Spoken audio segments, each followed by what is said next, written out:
Hola, profe, ¿cómo está?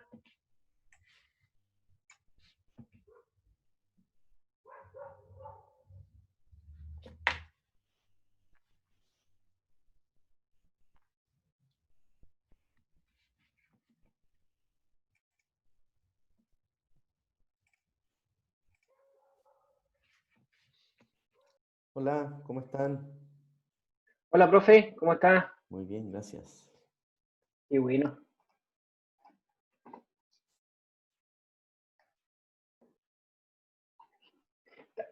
¿Seguimos hoy día con ese ensamble o pasamos a la otra? No me No, acuerdo. clase Seis. tópico 5 o clase 5 creo que se llama. Sí, clase Criminalización. 5. Criminalización. Por allá.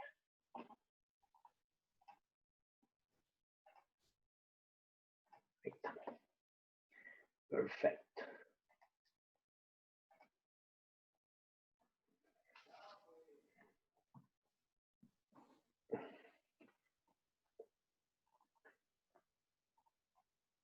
Correcto. Paso.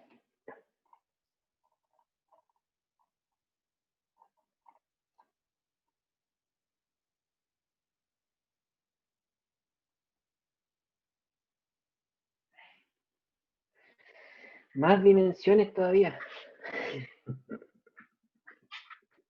Esa es la idea.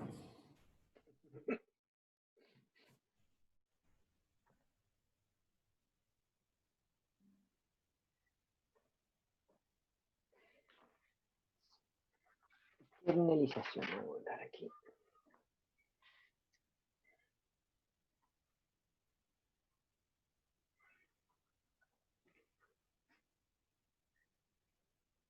Criminalización. Sí.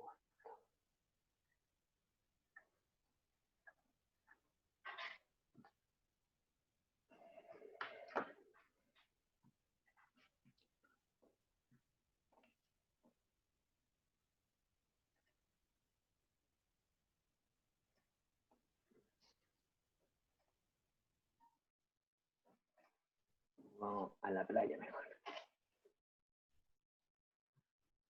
Ok, entonces demos inicio a la clase de hoy. Buenas tardes. Bueno, espero que todas y todos se encuentren en buen estado y pareciera ser que el contexto nacional, por lo menos en torno a la pandemia, se está empezando a ver un poquito la luz al final del túnel, aunque todos recomiendan también a no confiarse, ¿verdad? Y no, está bien que en algunas comunas ya podamos salir, pero no abusar tanto del mantener las medidas que se han señalado las autoridades, ¿verdad? Así que, y nosotros por mientras vamos a seguir, es muy probable que este curso termine en su totalidad en modo Zoom, porque la UAI recién va a evaluar, por lo menos el campus Peñalolén, tengo entendido, va a evaluar en septiembre, la primera semana de septiembre, si es que va a empezar a haber algún tipo de retorno en modo híbrido, es decir, algunas clases presenciales y otras vía Zoom, y las que son presenciales igual van a ser transmitidas vía streaming. Por lo tanto, no está muy, yo no tengo, no nos han informado todavía con claridad cómo va a operar, y también posiblemente van a tratar de dar preferencia a los cursos de los primeros años en pregrado, que no, especialmente primer año, que no han podido interactuar o conocerse entre sus compañeros, compañeras, ¿verdad? Mientras que nosotros en posgrado ya pasamos por pregrado en esa, y por lo tanto yo creo que todavía podemos mantenernos bien vía Zoom, ¿verdad?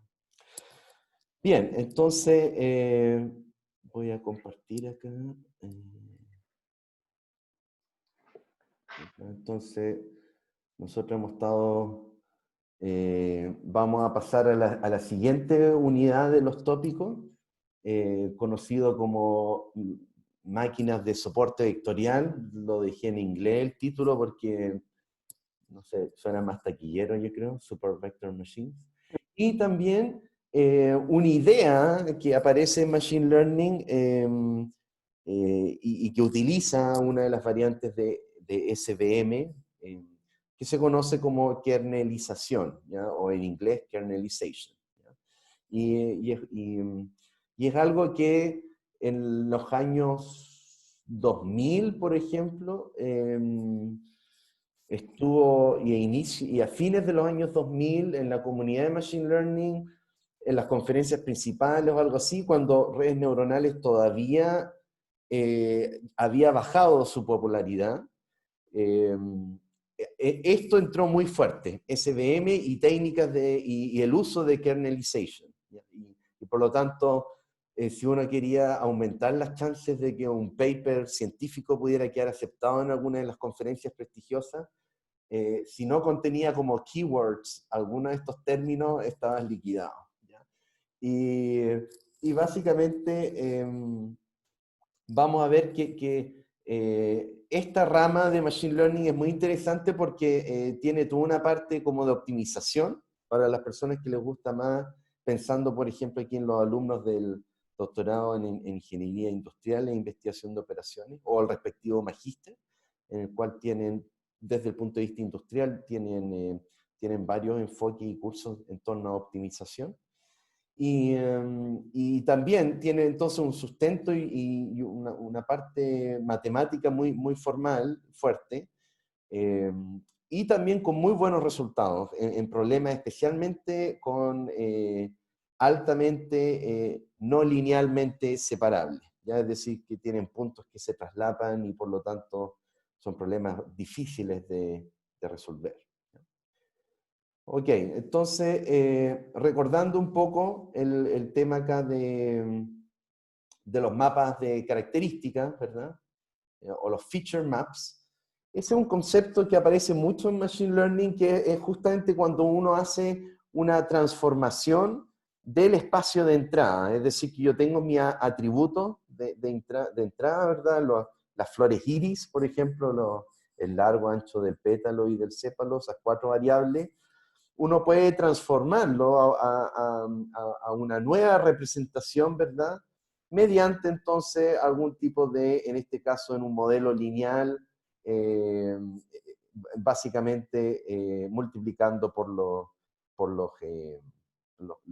pesos, ¿verdad? Y generando una nueva salida. Entonces, acá podemos ver nuestro modelo estándar, lineal, ¿verdad?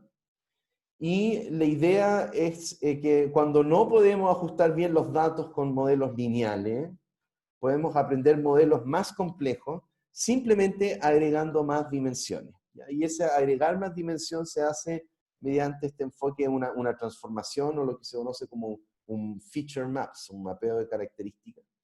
Entonces, esta mapa de características opera a través de una función phi, en el cual agarra tu input original, tu dimensión, y lo lleva entonces a alguna dimensión D que es más grande que la dimensión P original, ¿verdad? De tu vector. Y por lo tanto, la gracia que con este mapeo es que esencialmente uno puede continuar usando el modelo lineal en torno a sus coeficientes, pero ya el X ya no es como la variable por sí sola, sino que está transformada a partir de este phi. ¿Ya? ¿Y qué tipo de transformación? Vamos a ver algunos ejemplos. Es posible, ¿verdad?, que aún necesite muchas dimensiones para adaptarse a los datos. ¿Ya? Memoria y costo computacional influye, y más probable que también caiga en overfitting si es que entonces empiezo a aumentar mucho la dimensionalidad. Así, a modo de ejemplo, ¿por qué ayuda esto de aumentar la dimensionalidad? Por ejemplo, si ustedes ven la cámara ahora, donde estoy yo, si yo pongo esta mano así, ¿verdad? Y pongo la otra detrás, en verdad, teniendo solamente ese plano como 2D, ustedes no logran ver mi mano detrás, o sea, la cubre, ¿verdad? Sin embargo, si uno agregara como una tercera dimensión a la visualización, que es como que si pudieran ver desde arriba, ¿verdad? O desde el lado, van a ver que ahí aparece esta mano que está oculta, ¿verdad? Entonces, lo mismo con los datos, si yo empiezo a agregar más dimensiones a mi problema, eventualmente puedo lograr esta separación que uno busca en problemas como de clasificación, ¿verdad? Así que generalmente entonces uno, al ir aumentando dimensiones, finalmente logras como separar los datos y logras después ajustar un modelo lineal, por ejemplo.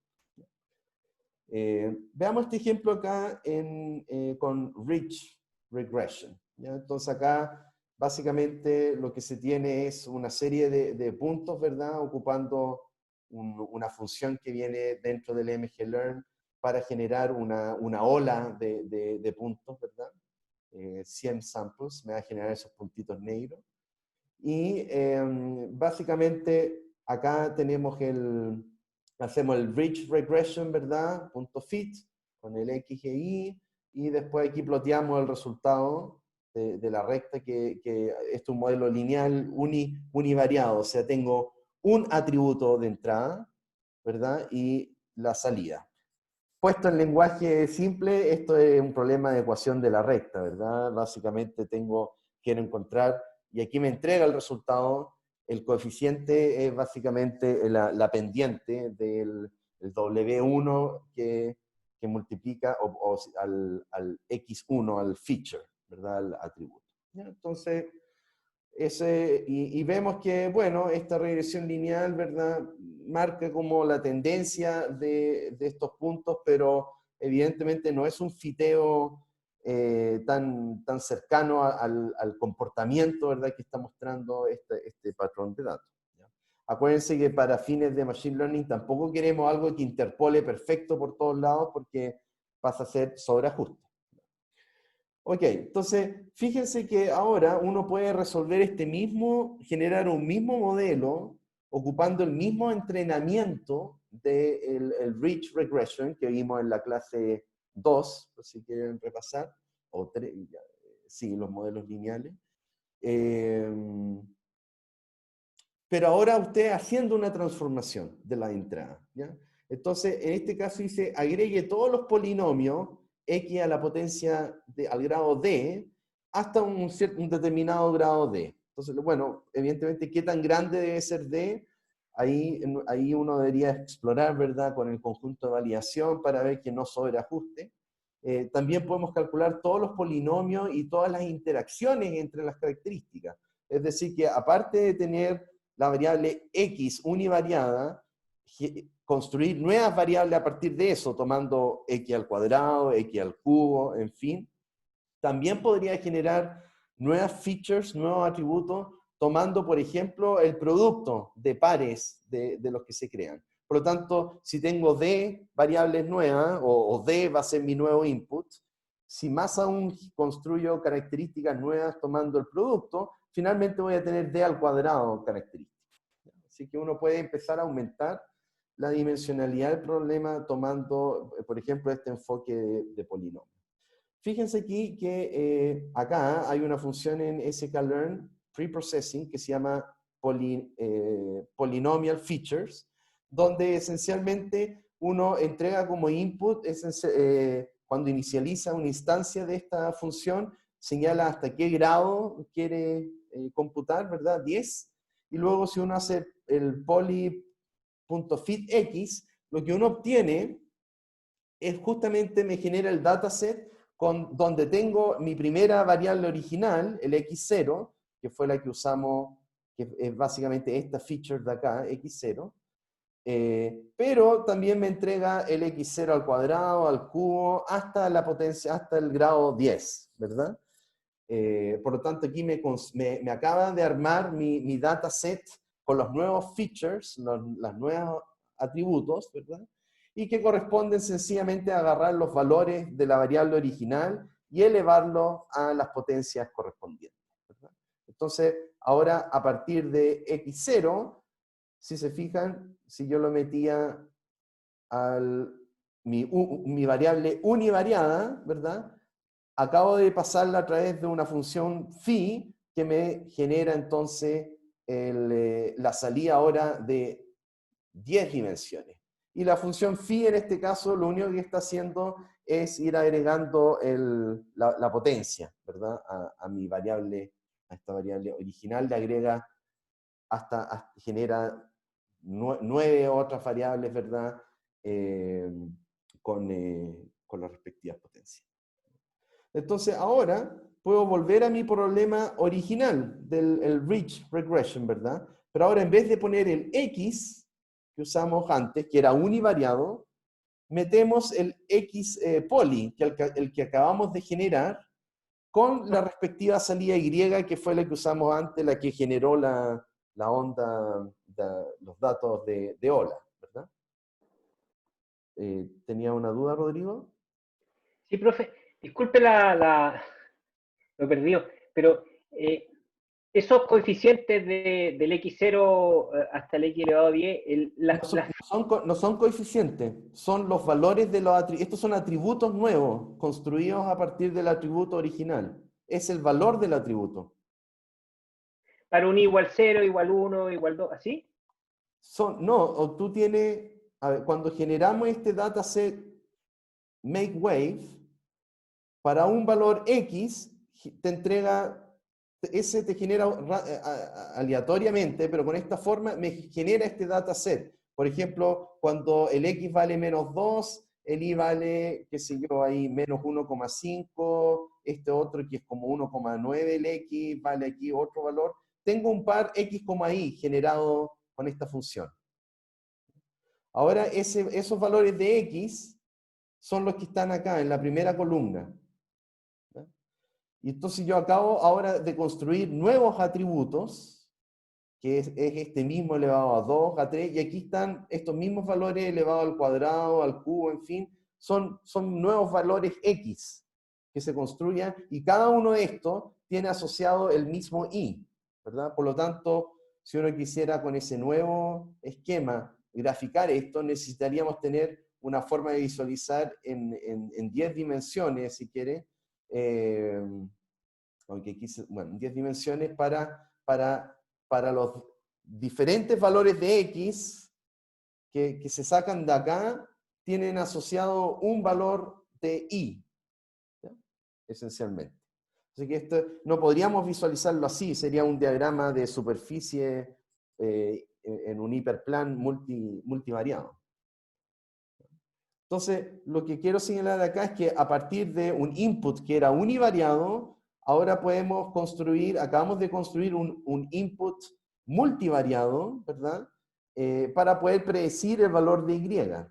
Y eso es lo que acá volvemos a hacer el bridge con la misma Y del problema anterior, pero ahora como input no es solo X, sino que es X poly, que corresponde entonces a esta entrada de acá.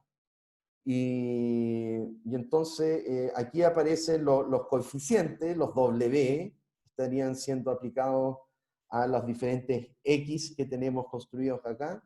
Y acá tenemos la forma de la curva resultante, ¿verdad? Entonces, esto es interesante porque la salida, si se fijan, si la salida, si bien ya no es un modelo lineal, el problema, el resultado, esta curva no es un resultado lineal, el modelo sigue siendo un modelo lineal con respecto a sus coeficientes, porque esto que ha expresado, la fórmula final va a ser igual a I es igual a 0,643 multiplicado por x0 elevado a 1, ¿verdad? Pero que es x0 nomás, ¿verdad? Más 0,297 multiplicado por x0 al cuadrado menos 0,69 multiplicado por x0 elevado a 3 y así sucesivamente, ¿ya? Y eso me genera un resultado, como están viendo acá, en el cual ahora se ajusta de mejor manera, modela de mejor forma el comportamiento de los puntos, ¿verdad? Y bueno, lo que preguntamos antes, y aquí cómo lo tendría que hacer para quizás esto fuera un poco más arriba y acá abajo, claro, ahí uno podría explorar entonces con un conjunto de validación el parámetro D, cuántas dimensiones, cuántos grados tiene el polinomio, pasa a ser como un hiperparámetro de este problema. Pero lo que quiero ilustrar acá es cómo acabamos de hacer un feature mapping, ¿verdad? En donde a partir de un atributo mapeamos ese atributo a un nuevo espacio de mayor dimensionalidad con el cual estamos ajustando, obtenemos un mejor ajuste a los datos. Entonces, ¿cómo opera esto matemáticamente? Fíjense que el bridge tiene una solución de forma cerrada que podemos calcular con álgebra lineal, ¿ya? Esto, si uno lo lleva a notación matricial, ¿verdad? El X es nuestro dataset de entrenamiento, ¿verdad? El Y, el vector de salida. Bueno, cuando uno, si vuelven a la clase 2 y ven la ecuación, cuando uno hace el despeje, finalmente entonces viene dado por esta expresión acá de manera matricial, ¿verdad? Y podemos ver que aparece este producto interno acá, X transpuesta X, ¿verdad? Dado que X tiene n filas, es la cantidad de ejemplos, ¿verdad? Y D columnas, que son las características, entonces X transpuesta X tiene dimensionalidad D por D, una matriz cuadrada, ¿verdad?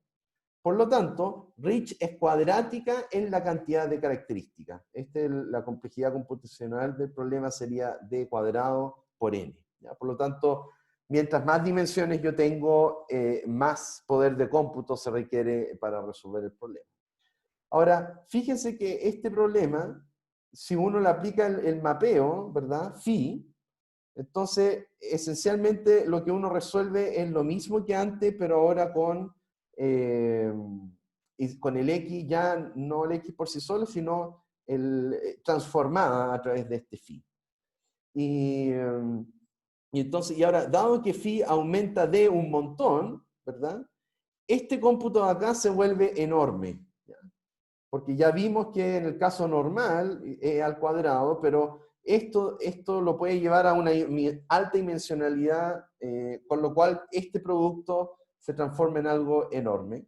Y por lo tanto, vamos a ver que hay una manera eficiente de poder resolver este problema, y que lo vamos a discutir un poquito más adelante. Pero solo quiero que se acuerden que incluso en este problema lineal simple, en donde uno resuelve el sistema lineal y luego ve cuál es la solución si es que uno aplica un tipo de transformada o mapa de características, ¿verdad? Aparece este producto de los datos, pero ya transformados a través de phi, ¿ya? Y esto no es trivial, este es un cómputo que se transforma en algo, podría ser intratable computacionalmente. Ok, eso, un paréntesis ahí. Volvamos entonces a nuestros modelos lineales. ¿Qué ocurre para, aquí estamos viendo el caso de regresión, ¿verdad? Poder ajustarnos lo más cercano, con lo cual nos permite hacer una buena predicción para estos datos continuos. ¿Qué pasa en el problema de clasificación, ¿verdad? Si se acuerdan, en el problema de clasificación, lo que uno trata de encontrar es un hiperplano, ¿verdad? O un plano en el caso simple, que separe los ejemplos de cada clase, ¿verdad? Para la clasificación binaria, en particular, dos clases, nuestro objetivo es ajustar la siguiente función. Nuevamente aquí tenemos la ecuación del hiperplano, ¿verdad? Una fórmula, un modelo lineal, y la regla acá es que cuando yo los valores de X lo meto en la fórmula, y si el Y me da un valor negativo, voy a decir que pertenece a la clase etiquetada como -1. De lo contrario, si es que me da un valor positivo, entonces significa que estoy al otro lado de la recta, esencialmente, y por lo tanto se predice con +1. Nuevamente, podemos agregar dimensiones cuando nuestro modelo lineal no se ajusta bien a los datos. Fíjense acá en este problema. Aquí estamos usando nuevamente el scikit-learn tiene este generador artificial de datos que te permite generar nubes de puntos, y uno sencillamente señala cuántas nubes quiere. Y acá esencialmente podemos ver el problema de clasificación que andamos buscando, y Este vendría siendo el resultado al aplicar un Super Vector Classifier lineal, que hablamos un poco la clase 2 de esto, y que me genera entonces este hiperplano. Para este problema 2D me genera esta recta, ¿verdad? Y entonces este es un problema que tiene un atributo, feature 0, y otro atributo, feature 1. Y acá yo lo que quiero es un hiperplano que me pueda discriminar entre las dos clases. Acá, esta es la mejor solución que encuentra, ¿verdad? Lo cual no está... sin embargo, si se fijan aquí, hay todo un... este estaría completamente mal clasificado, ¿verdad? Pensando en que a este lado tenemos mayoría azul, uno esperaría que entonces la regla de clasificación acá es que al lado izquierdo va a ser azul y lado derecho rojo, pero tienen todos estos puntos que están mal clasificados, ¿verdad? ¿Y por qué? Porque no hay realmente una forma de tirar una recta aquí, tal que me deje perfectamente los rojos en un sector y los azules en otro sector. Ahora, siguiendo un poco el razonamiento del caso de regresión que vimos antes, uno nuevamente podría utilizar el aprendizaje lineal, ¿verdad? Pero ahora con los atributos cambiados, ¿verdad? Mejorados, aumentados. Tal que el problema después yo lo elevo de dimensionalidad con el fin de tratar de resolver esto en un espacio con una solución lineal.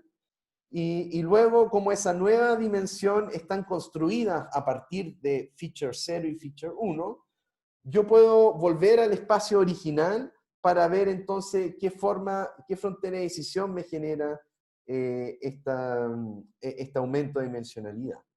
Entonces, acá, fíjense, podemos agregar, basta con una nueva característica, tomando los cuadrados de los valores de característica feature 1. Es decir, este feature 1, vamos a agregarle una nueva dimensión a nuestro problema, que va a corresponder a los valores del feature 1 elevado al cuadrado, ¿verdad? ¿Qué logramos con ese efecto? Logramos ahora entonces en 3D, podemos ver, aquí está el feature 0, acá está el feature 1, y aquí está el feature 1 elevado al cuadrado. Fíjense que bajo este esquema ahora, vemos que existe una separación, ¿verdad?, entre los puntitos rojos y los azules, ¿ya? Es como el ejemplo que le hice con mis manos, ¿verdad? En donde ahora aparentemente uno podría encontrar un hiperplano que pasara por donde estoy marcando el mouse, ¿verdad? Y que me separa perfectamente los rojos de los azules, con un modelo lineal en esta nueva dimensión. Algo que en esta dimensión 2D yo no tengo una solución para separar completamente las dos clases. Bueno, entonces acá fíjense que este se obtuvo con el linear SVC, metiéndole como input el X, ¿verdad? Que contiene estos dos valores. Ahora aquí, si yo vuelvo a ajustar nuevamente el problema, usando el linear, ¿verdad? Pero ahora agregando la nueva dimensionalidad, acá arriba, el linear SVC, pero ahora le meto el XNew, ¿verdad? Y el XNew fue el que generamos acá, ¿verdad? Que fue agregar una nueva atributo, al X le agrego una nueva columna, ¿verdad? Tomando el feature 1, pero elevado al cuadrado, ¿verdad? Y entonces el XNew resuelvo el mismo problema, y todo lo que está acá es para hacer el dibujo del hiperplano, pero eso es irrelevante. Ahí está dibujado la solución, ¿verdad? Y el hiperplano que resuelve este problema, ¿verdad? Así que eso está súper bueno. Insisto, ahora, la gracia de esto es que la nueva dimensión que acabamos de agregar se construye a partir del feature 1, ¿ya? Por lo tanto, si es que yo quisiera volver al espacio 2D, bastaría con tomar la inversa de este atributo para poder juntarla con esto otro. Y este hiperplano que estamos viendo acá en espacio 3D queda representado de vuelta en el espacio 2D de esta manera. Con lo cual me acaba de generar una frontera de decisión, ¿verdad? Ya no lineal, pero el problema fue resuelto linealmente en esta dimensión más alta, ¿ya?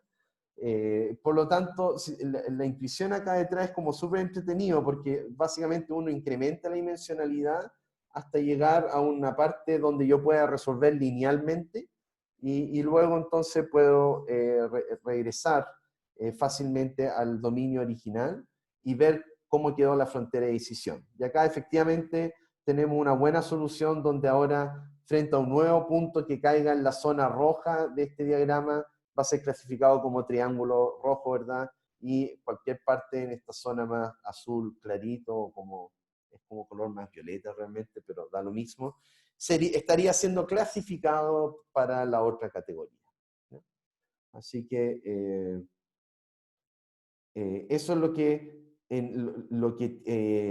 intuitivamente es lo que trata de hacer entonces los famosos SVM o máquinas de soporte vectorial, ¿ya? Entonces, en varios otros modelos lineales minimizamos el error de clasificación errónea, ¿ya? Esto es el misclassification error, ¿ya? Es como una mala traducción que usé yo acá, pero como va a quedar grabado para que se acuerden, cuando el error de clasificación errónea es el misclassification error, ¿ya? Entonces, acá el SVM, el objetivo que trata de resolver es un problema de optimización para maximizar lo que se conoce como el margin, o el margen, ¿ya? Margin en inglés, ¿verdad? Y este margen es la distancia entre el hiperplano de separación y los vectores de soporte. Todavía no conocemos ninguna de estas cosas que está descrito acá. Y los vectores de soporte son las muestras de entrenamiento más cercanos al hiperplano, ¿ya? Intuición, entonces, los márgenes grandes generalizan mejor, los márgenes pequeños pueden ser propensos a sobreajuste. ¿De qué está hablando este asunto? Fíjense que ya vimos que el problema, una vez que yo puedo resolverlo linealmente, estoy al otro lado porque después cuando vuelvo al espacio original me genera una frontera de decisión más o menos correcta, ¿verdad? Y potente para poder discriminar.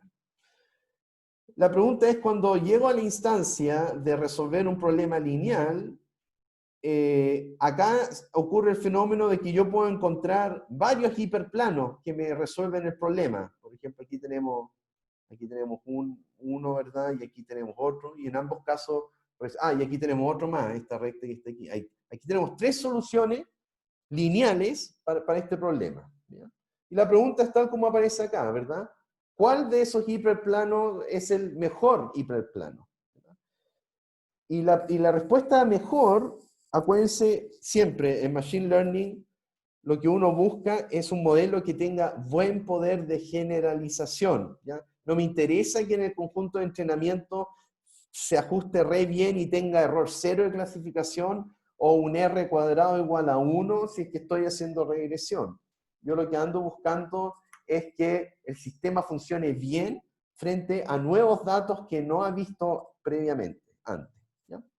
Entonces, la forma en que SVM trata de resolver esto es básicamente poder encontrar, vía un problema de optimización, un hiperplano que idealmente esté ubicado equidistante a el primer o primeros puntos de una categoría o de la otra, ¿ya? Es decir, como que tengo este hiperplano, ¿verdad? Encuentro como la pendiente y lo empiezo a desplazar hasta chocar con los primeros puntos de una categoría, y luego me desplazo a este otro lado hasta que choco con el primero o primeros puntos de la otra categoría, ¿verdad?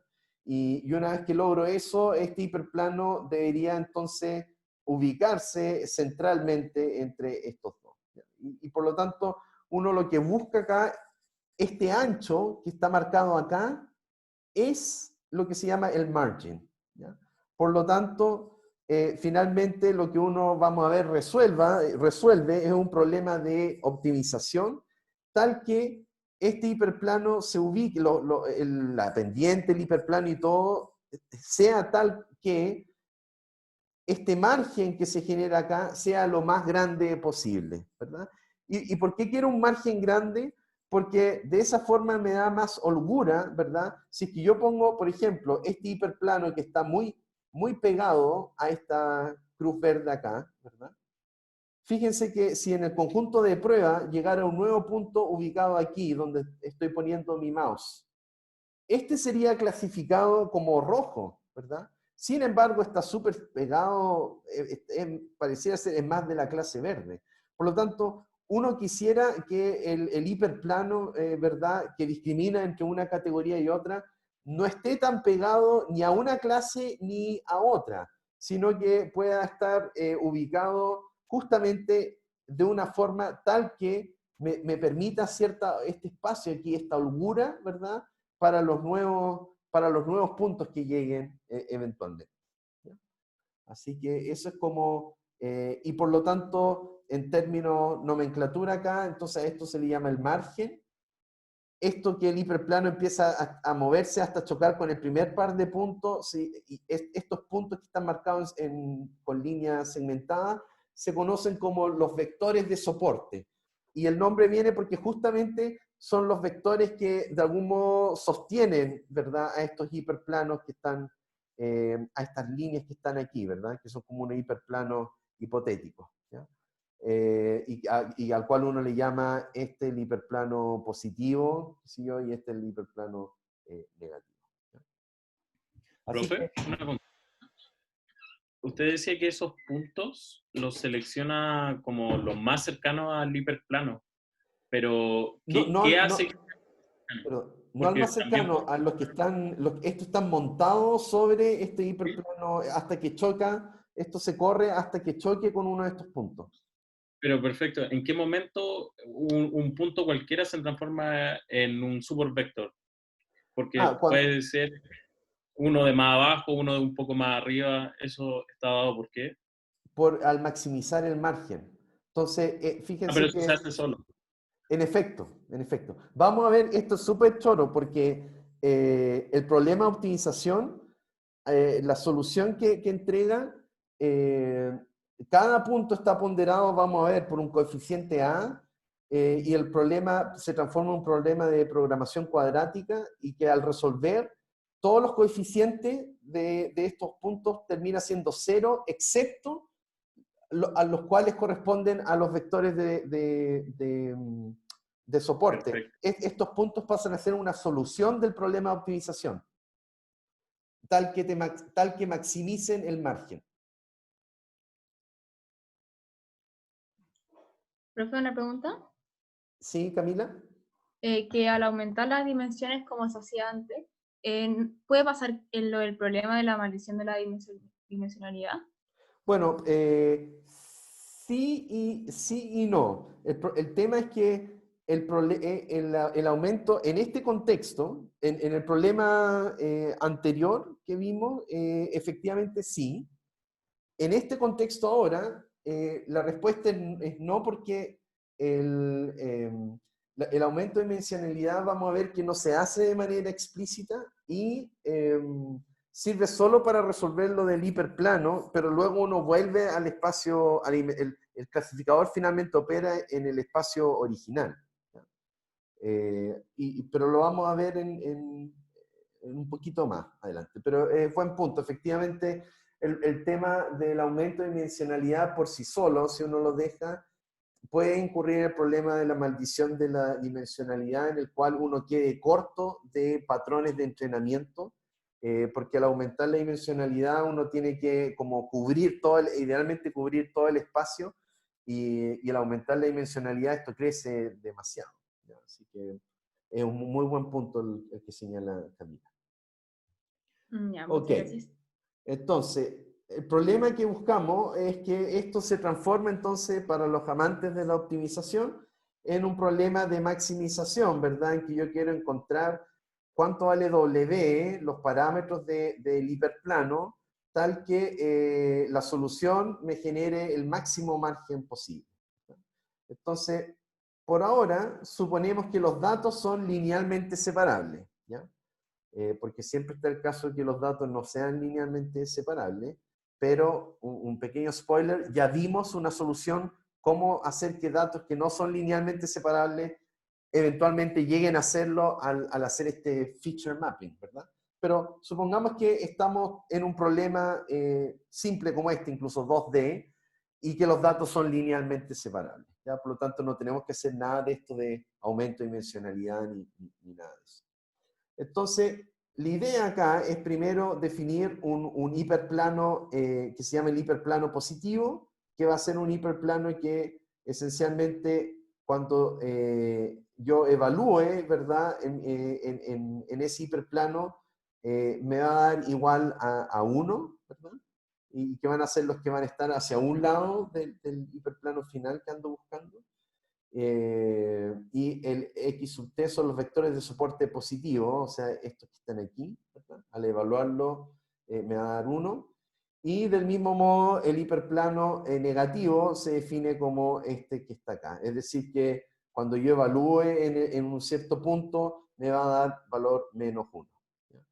Y para los otros puntos, este formalismo, en verdad, si uno le borra el X más, exclusivamente los que van a estar sobre este hiperplano, pero si este me da un valor mayor, estricto, que 1, van a ser estos puntos que están a este lado, y un menor estricto al menos 1 van a ser estos puntos que están aquí, ¿ya? Pero por ahora concentrémonos sencillamente en que estos hiperplanos en línea punteadita, chiquitita, tienen que satisfacer esta condición de acá, ¿ya? Que si yo al evaluar en puntos, ciertos puntos me va a dar 1 y en otros puntos me va a dar menos 1. Ahora, si uno toma este y lo resto con este otro de acá, ¿verdad? Voy a tener 1 menos menos 1, me va a quedar 2 al lado derecho. Y acá los b se van a eliminar y el x más va a quedar menos el x menos y esto multiplicado por wt. Entonces, si uno podemos, esta fórmula que está acá, uno la puede normalizar por la longitud del vector w, ¿ya? Definido como, esta es la norma, ¿verdad? L2 es básicamente la raíz cuadrada de la suma de todos los w elevados al cuadrado, respectivamente, ¿ya? Así que eso, si se acuerdan de álgebra lineal, ¿verdad? Eso me va a dar la longitud del vector w. Es agarrar su elemento y elevarlo al cuadrado, sumarlo y tomar raíz, ¿verdad? Por lo tanto, si yo ahora divido, ¿verdad? Esto queda entonces normalizado de esta manera, ¿verdad? Y el lado izquierdo se puede interpretar, ¿verdad? Como la distancia entre el hiperplano positivo y negativo, que es justamente que es el margen que queremos maximizar, ¿ya? Por lo tanto, maximizar esto, ¿verdad? Equivale a maximizar esto otro de acá, ¿verdad? Por lo tanto, queremos maximizar esta expresión de aquí, bajo la restricción de que todas las muestras se clasifican correctamente, ¿ya? Es decir que, nuevamente, cualquier dato, y era lo que explicaba antes, cualquier dato, si yo punto lo evalúo en un hiperplano, si me da un valor mayor o igual a 1, eso ocurre solamente si es que la etiqueta era de la clase 1, y por otro lado, si es que me da un valor negativo, ¿verdad? O cualquier valor negativo llegando hasta menos 1, ¿verdad? Van a ser todos los ejemplos que pertenecen a la clase negativa, a la otra clase, ¿verdad? Entonces, todos los ejemplos negativos deben caer a un lado del hiperplano negativo y viceversa. O, fíjense que esto es bien choro porque aquí estas dos restricciones uno las puede combinar en una sola, ¿verdad? Tomando el producto de esto multiplicado por y, porque cuando estos dos coinciden, ¿verdad? Entonces funciona y da positivo, significa que estoy en la clase, y cuando estos dos coinciden también, va a dar positivo también. Así que estas dos reglas se satisfacen sencillamente multiplicando la salida del target con la evaluación dentro del hiperplano. Porque queda menos un negativo por negativo esencialmente. Entonces, esto siempre, el producto de estos dos va a ser positivo, mayor o igual a 1, cuando los puntos quedan bien clasificados, ¿verdad? Y cuando no están bien clasificados, entonces esto me da positivo y resulta que esto tenía una etiqueta negativa, entonces el producto aquí me va a dar negativo, ¿verdad? Y por lo tanto es una mala clasificación. Por lo tanto, todos los ejemplos negativos deben caer a un lado del hiperplano negativo y viceversa. Todos los positivos quedan en el lado, al otro lado del hiperplano, y eso queda capturado por esta expresión que está aquí, ¿verdad? Ahora empiezan a ocurrir los trucos del mundo de optimización, ¿verdad? Maximizando esto, se puede hacer minimizando esto otro que está acá. Esto es un objetivo, porque si se dan cuenta, maximizar esto equivale a hacer chico esto, mientras más chiquito es lo de acá abajo, ¿verdad? Esto crece. Entonces, efectivamente, esto equivale a minimizar esencialmente w cuadrado partido por 2. Esto es un objetivo cuadrático con restricciones lineales, estas que están aquí, ¿verdad? Y por lo tanto, si se acuerdan de sus cursos de cálculo, en fin, uno cuando quiere optimizar algo con restricciones, uno puede meter dentro de la función objetivo las restricciones vía el enfoque, ¿verdad?, de multiplicadores de Lagrange, ¿verdad? Por lo tanto, se vuelve más complicado. Bueno, y este problema se vuelve más complicado cuando los datos no son linealmente separables, pero ya lo vamos a ver qué ocurre ahí. Entonces, acá, bueno, aquí está la interpretación geométrica de lo que está ocurriendo. Entonces, aquí supongamos que es un problema bidimensional, por lo tanto hay dos parámetros que hay que estimar, ¿verdad? El W1 y W2, ¿verdad? Entonces tenemos los dos coeficientes. Tenemos la función objetivo cuadrática, ¿verdad? Que esta de acá, que está representada aquí en estos círculos, ¿verdad? Y estos son como contour plots, ¿verdad? Para diferentes valores de W y W2, perdón, el F, ¿verdad? Tomando W1 y W2 para un valor constante en su salida. O sea, todas las combinaciones de W1 y W2 que me den una salida D, me genera estos ploteos de contorno, ¿verdad? Entonces, uno quiere minimizar, ¿verdad?, el problema, pero por otro lado tenemos una restricción, ¿verdad? Restricción que está escrito acá, y que corresponde a esta expresión que aparece aquí en la imagen, ¿ya? Por lo tanto, uno lo que quiere es encontrar un mínimo donde tal que satisface, ¿verdad? Encuentre el punto W1, W2, que satisface G, ¿verdad? Este es el valor de G para una constante C, y uno quiere que esto fuera igual a 1, ¿verdad? G, pero que en este caso maximiza F, ¿ya? Bueno, nosotros queríamos minimizar, ¿cómo está? Bueno, debería ser minimiza F, pero trata de resolver el problema. Esto es parecido a lo que vimos antes, o sea, tenemos un contorno de soluciones, pero estas soluciones no puedo elegir cualquiera, sino que tengo que elegir una en la cual pueda satisfacer la restricción de la otra función, ¿ya? Entonces ahí fíjense que ha reescrito el problema. Este es nuestro problema original. La formulación puede hacerse de dos formas, la que se llama la formulación primaria del objetivo, de la función objetivo lagrangiana, es entonces minimizar esta expresión de acá, ¿verdad?, incorporando la restricción, ¿ya? Dado por esta, donde aquí A vienen siendo como nuestros multiplicadores de Lagrange, ¿ya? Y entonces estos tienen que ser positivos, diferentes o igual a 0. Tenemos que el W, cuando uno llega a formular esto y toma las derivadas, ¿verdad? Lo típico para despejar los valores, te queda que W queda escrito de esta forma, y debe satisfacerse esta otra ecuación de acá, ¿ya? Insisto, esto de acá surge al tomar este problema y derivar con respecto a W y derivar con respecto al multiplicador de Lagrange, ¿ya? Y surgen estas restricciones de aquí. Donde N, ¿verdad?, es el número de ejemplos de entrenamiento, y A son las variables duales que actúan como pesos para cada ejemplo de entrenamiento. primero encontramos el conjunto óptimo de A, ¿verdad? Resolvemos para A, y luego los W se pueden calcular fácilmente, porque ya tenemos los valores de Y y tenemos los valores de X, y si tenemos A, vamos a tener W.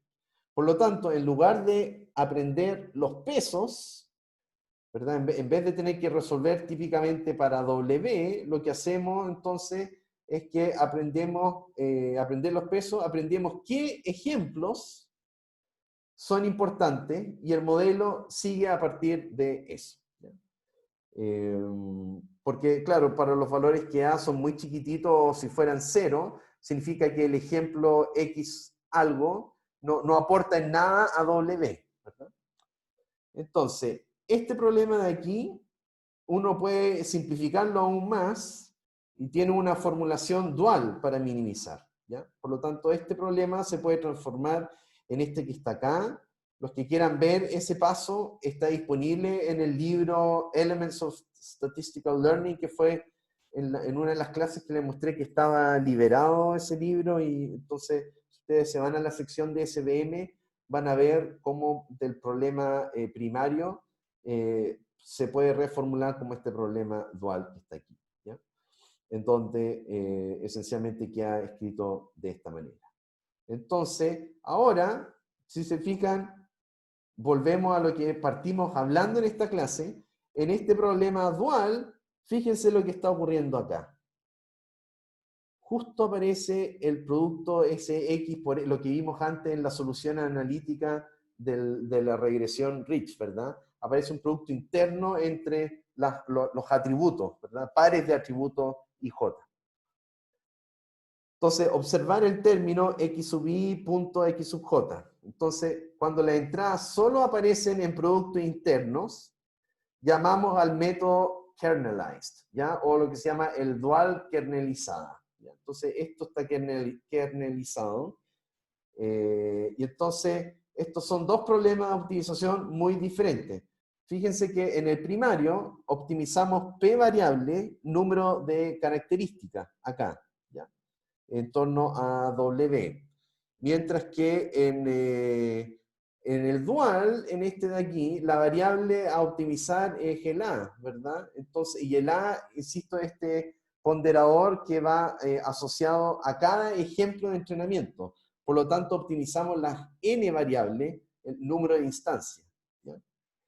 ¿Por qué estamos considerando esto? Bueno, en algunos problemas tenemos más funciones que puntos de datos, y podemos resolver el problema simplemente computando los productos internos, lo cual será importante cuando queramos resolver los casos separables no lineales, ¿ya? Entonces, este problema que está formulado para encontrar el mejor hiperplano separador que maximice el margen para un problema que es linealmente separable, lo resuelve el scikit-learn, el Linear SVC, que es el que habíamos estado utilizando, ¿verdad? Cuando vimos nuestros problemas de modelo, y yo no entré en tanto detalle, pero el Linear SVC te permite elegir entre el enfoque primario y el dual, mientras que SVC, que es para el caso no lineal, siempre utiliza el problema dual. ¿Cómo hace uno predicciones después? Bueno, si el A sub i será 0, si el punto se encuentra fuera del margen, ¿ya? En el lado derecho del límite o frontera de decisión, o al otro lado si es de la otra clase, ¿verdad? Entonces, las muestras de entrenamiento para los cuales A sub i no es 0 son los vectores de soporte, ¿ya? Entonces, cuando uno resuelve el problema de optimización, te arroja como resultado los valores de los A sub i, y todos valen 0, excepto los A sub i que están asociados justamente a los puntos que preguntaba su compañero, de cuáles son esos puntos entonces que sostienen cuáles son los vectores de soporte. Por lo tanto, el modelo SVM está completamente definido por los vectores de soporte y sus coeficientes. Por lo tanto, es interesante porque acá, a diferencia de las otras técnicas que ocupan todos los datos de entrenamiento, fíjense que acá finalmente el modelo se aprende finalmente, o sea, W, los parámetros de nuestro modelo el hiperplano, se aprende a partir solo de un pequeño grupo de puntos del conjunto de entrenamiento y no utilizan los otros porque no los ve relevantes. Solamente utilizan los que están cercanos a la zona de conflicto, ¿verdad? Justo donde hay que hacer la discriminación, ¿ya? Así que es como... es un enfoque totalmente diferente a lo que habíamos estado viendo con los otros, como árbol de decisión, ¿verdad? Que trata de particionar todo el espacio con las cajas. Fíjense que aquí el modelo se encuentra en base solamente a un pequeño grupo de instancias de entrenamiento. Aquí, por lo tanto, podemos clasificar una nueva muestra U, ¿verdad? Mirando el signo, qué signo ocurre al evaluar esta expresión de acá, ¿verdad? Fíjense que eso viene dado por el hiperplano una vez que yo ya resolví este problema, ya tengo el valor de W y B, entonces llega un nuevo dato. Si ese dato me da positivo, entonces es de una clase, si me da negativo, de otra. ¿Profe? ¿Sí? ¿Qué pasa, por ejemplo, en casos que las características no están totalmente diferenciadas? Como por ejemplo, me acuerdo que en el dataset Iris, me parece que era la característica 2 y la característica 3, habían puntos, si uno lo graficaba, en que características de un tipo de flor y otro tipo de flor se juntaban. En efecto, Entonces, correcto. Buena entonces pregunta. ¿cómo funcionaría esto en ese caso? Muy buena pregunta, Arturo. Entonces, lo que hemos visto hasta ahora, en teoría se ve súper taquillero, ¿verdad? Porque es genial. Pero lo que acabamos de ver es solo la forma en que fue planteado, ¿verdad? Asume que aquí no hay conflicto, es decir, que durante el entrenamiento esencialmente tengo un hiperplano que satisface que todos los puntos de una clase son de un lado y todos los de la otra clase son del otro, ¿no? Convengamos que la formulación de esto está hecho justamente exclusivamente para problemas de dos clases, ¿ya? Luego esto, vamos a ver, se puede extender a más clases como discutimos antes usando el enfoque uno versus el resto y cosas así, ¿ya? Pero lo que menciona Arturo es clave porque esto solamente me garantiza para resolver problemas que son linealmente separables. ¿Cómo abordamos el problema? ¿Cómo resolvemos el caso no linealmente separable? Mediante dos enfoques. Ocupa dos trucos SVM. Un truco, vamos a ver, va a ser agregar una variable, en el problema de optimización, agregar una variable slack o variables de holgura en optimización, que justamente permite una cierta tolerancia de error, ¿ya? Y cuánto error voy a tolerar va a quedar controlado por un hiperparámetro, que es justamente el hiperparámetro C, que tuvieron que encontrar en la tarea para el SBC lineal, ¿verdad? El C, que es el hiperparámetro, es justamente el que regula la variable de holgura del problema de optimización para permitir una cierta cantidad de error. Y la otra forma que trate de resolver ese problema también es ocupando el truco que vimos antes de aumentar la dimensionalidad, pero la aumenta de una manera muy clever, no de una forma explícita como lo que tuvimos que hacer nosotros tomando polinomios al cuadrado, en fin, 3, 4, sino que lo hace de una forma muy buena. Rodrigo creo que también tenía una pregunta, ¿no? Sí, no. Bien. Ok, entonces... Yo la tenía, ¿Perdón? que me disculpe. Yo tenía una pregunta antes, sí, antes la Arturo. O sea, durante la... cuando usted dice que entonces acá el modelo para obtener ese hiperplano distante no se fija en los datos, se fija solo en los que están en la... pero para haber llegado a esos hiperplanos nosotros hicimos antes uno lineal. Correcto. Sí, esto sigue siendo lineal. Sigue siendo lineal. El tema es que solamente ocupa este W viene dado para para todas las dimensiones, pero acá solamente el W el valor numérico para los coeficientes se calculan a partir solamente de algunos puntos de entrenamiento nomás. Ya, ok, ya. Acuérdate O sea, que X tiene la dimensión del problema original y que estos X entonces quedan ponderados por el respectivo Y y por los valores de la sub I, y eso va a regular y me va a dar el vector W como la solución final. El tema es que este W se construye a partir solamente de los X sub I cuyo ponderador A sub I es distinto de 0. claro, ahora entendí. Muchas gracias, profesor. Perfecto.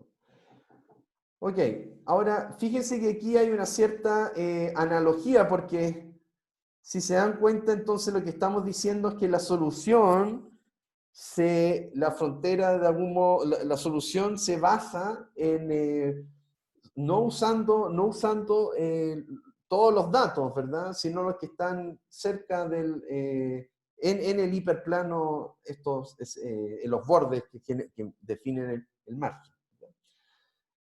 Y en principio KNN opera similar, ¿verdad? Porque va generando la frontera de decisión en torno a sus K vecinos más cercanos. Entonces, acá SVM versus KNN. Recuerde que clasificaremos una nueva muestra U, ¿verdad? Mirando el signo de esta expresión de aquí, ¿verdad? Lo que estábamos escrito acá, lo evalúo, y eso equivale a esto que está acá, ¿verdad? Entonces, hay una variante del KNN llamado el weighted, K-nearest neighbor, es una generalización del clasificador del KNN, ¿verdad? Clasifica puntos mirando el signo de esta expresión que está aquí. Y si se fijan, esto con esto otro es bastante parecido, ¿ya? Por lo tanto, la distancia es típicamente la distancia euclidiana. Por lo tanto, los SVM predicen exactamente de la misma manera que KNN. ¿Ya? La predicción final se hace de la misma forma, ¿verdad? Solo que solo consideran los puntos verdaderamente importantes, ¿verdad? Los vectores de soporte, en el caso de SVM, ¿verdad? Por lo tanto, es mucho más rápido. Fíjense que el KNN tiene que hacer todo un barrido por el conjunto de entrenamiento para encontrar cuáles son los K vecinos más cercanos. Luego, el número de vecinos es el número de vectores de soporte haciendo la analogía, ¿ya? Y la función de distancia es un producto interno de las entradas, ¿ya? Así, mientras aquí el weighted k-nearest ocupa la distancia euclidiana típicamente, o distancia Manhattan, de repente, dependiendo del problema. Nosotros acá, X por U es un producto interno, ¿verdad?, de las entradas. Así que hay cierta analogía, pero el SVM es mucho más eficiente que el KNN estándar. Bien. Acá. Entonces, SVM en scikit-learn, ¿verdad? Podemos usar el clasificador svm.svc o svm.svr para regresión, ¿ya? Para construir un SM lineal usamos kernel igual linear, y devuelve lo siguiente, nos entrega los supervectors, ¿verdad? El dual coef nos entrega los coeficientes duales, los A, es decir, los pesos de los vectores de soporte, y también nos entrega el coef, que es solo para SVM lineales, los pesos de atributos W, ¿ya? Entonces, acá la forma de llamar esto es svm.svc, kernel igual linear, y luego aquí ocupan el fit y con eso entrenan, y después si quieren rescatar los vectores de soporte, es punto supervector y CLF, que es como llamamos la variable, la instancia, ¿verdad? Punto dual coef nos va a dar los A. Entonces aquí hay un ejemplo, un problema que es linealmente separable, ¿verdad? Y aquí ocupamos el SVM linear, ¿verdad? Y aquí tenemos, esto es un ejemplo nomás, no tiene el dibujo, nos entrega los supervectors, ¿verdad? que vienen siendo un punto, ¿verdad? Porque es un problema bidimensional, así que después lo pueden plotear y chequear. Y aquí están los coeficientes del problema, ¿ya? Que multiplica el omega 1, el omega 0, el omega 1 y el B, como el punto de intersección. Ok, esto es como ver el modelo lineal. ¿Qué ocurre en el mundo real, verdad? Donde en verdad típicamente no es linealmente separable. Entonces, si los datos no son linealmente separables, la maximización del margen duro no tiene sentido. ¿Ya? Es decir, ese margen duro no tiene sentido, entonces más bien esas líneas segmentadas más delgaditas, más que sean estrictamente, uno podría darle cierta holgura, ¿verdad? Y lo que uno habla de un soft margin, son un margen suave, ¿verdad? Y las restricciones se contradecirían, ¿verdad? Entonces podemos permitir infracciones de la restricción de margen mediante la introducción de una variable de holgura chi sub i, ¿verdad? O sea, para cada punto de dato va a tener su holgura, ¿ya? O slack variable en inglés. Entonces, ¿eso cómo se formula ahora? La misma ecuación, pero ahora aquí le pongo menos el chi o un más chi, ¿verdad? Para permitir que pueda avanzar un poco más allá para los casos de una clase, irse un poquito para el otro lado y de la otra un poquito hacia el otro, ¿verdad? Es como, acá no tengo un dibujo de eso, pero si uno volviera acá, esto lo que permite, esos chi, me permite entonces poder tener un puntito rojo al otro lado de este margen y un puntito verde un poco más allá del otro lado. De ahí quizás puedo encontrar una figura para mostrarle cuando vayamos al recreo.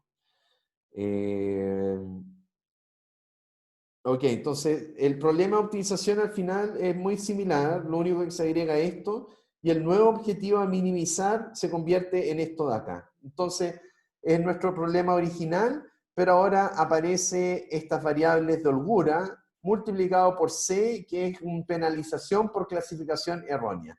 Este pasa a ser entonces un término de regularización en el SVM, ¿ya? Entonces, un C grande significa grandes penalizaciones por error, ¿ya? Es decir, que si yo en verdad no estoy dispuesto a que el sistema permita puntos mal clasificados, entonces el C grande. Por otro lado, un C pequeño, menos estricto sobre la infracción. Por lo tanto, hay más regularización aquí. Entonces, esto se conoce como soft margin SVM, o large margin SVM, porque con esto ampliamos un poco el margen, ¿verdad? Algunos vectores de soporte están exactamente en el hiperplano del margen, por lo tanto con margen igual 1.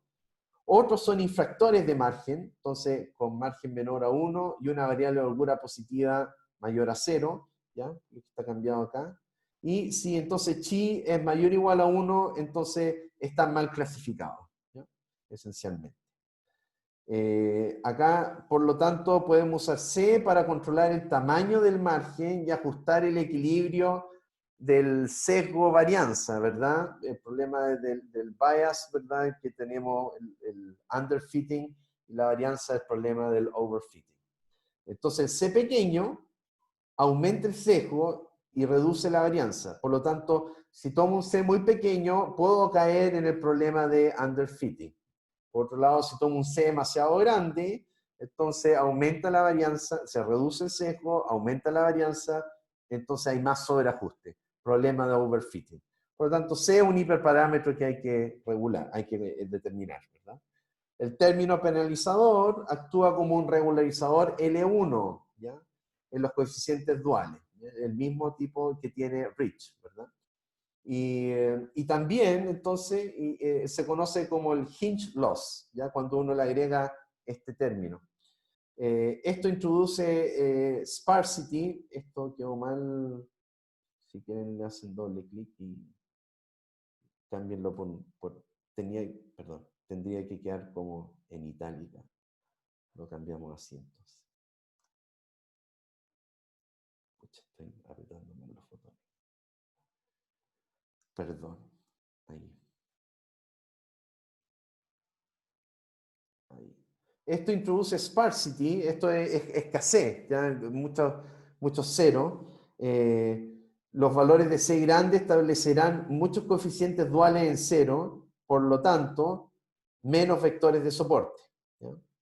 Esencialmente. Los valores pequeños de C generalmente conducirán a más vectores de soporte, más puntos caen dentro del margen. Entonces, de nuevo, depende de los datos, qué tan flexible o estricto se debe ser. Hay una variante que se llama el least square SVM, es una variante que hace la regularización L2, ¿ya? Entonces, tendrá muchos más vectores de soporte con pesos bajos. En scikit-learn, esto solo está disponible para el clasificador linear SVC, donde ustedes como argumento pueden especificar loss igual a square hinge, ¿ya? Para tener regularización L2.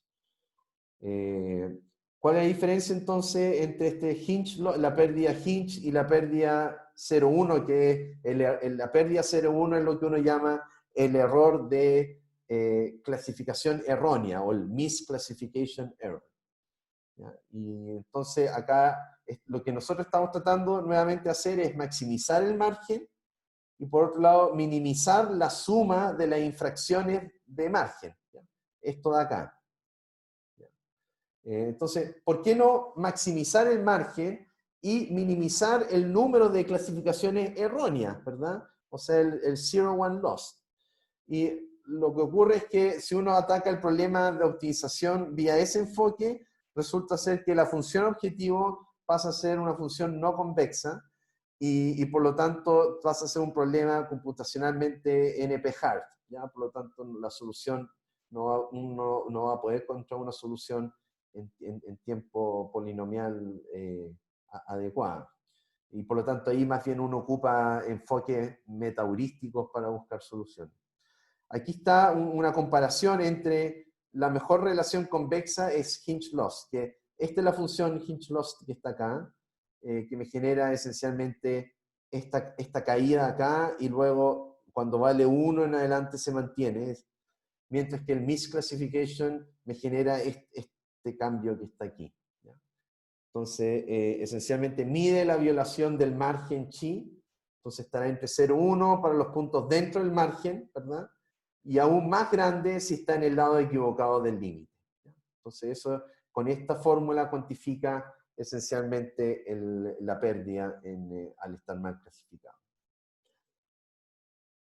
Otras funciones de pérdida, esencialmente es posible utilizar Generalize SVM, entrenándolos con otras funciones de pérdida y descenso de gradiente como optimizador, ¿ya? Y aquí entonces uno pasa a ser como un hiperparámetro nuevamente, entonces, el tipo de función de pérdida que uno quiere utilizar, ¿verdad? Así que eso también es parte de lo que uno podría explorar para ver con cuál obtiene uno mejor resultado vía el enfoque de teniendo ese dataset de validación, ¿verdad? Y mejor funciona.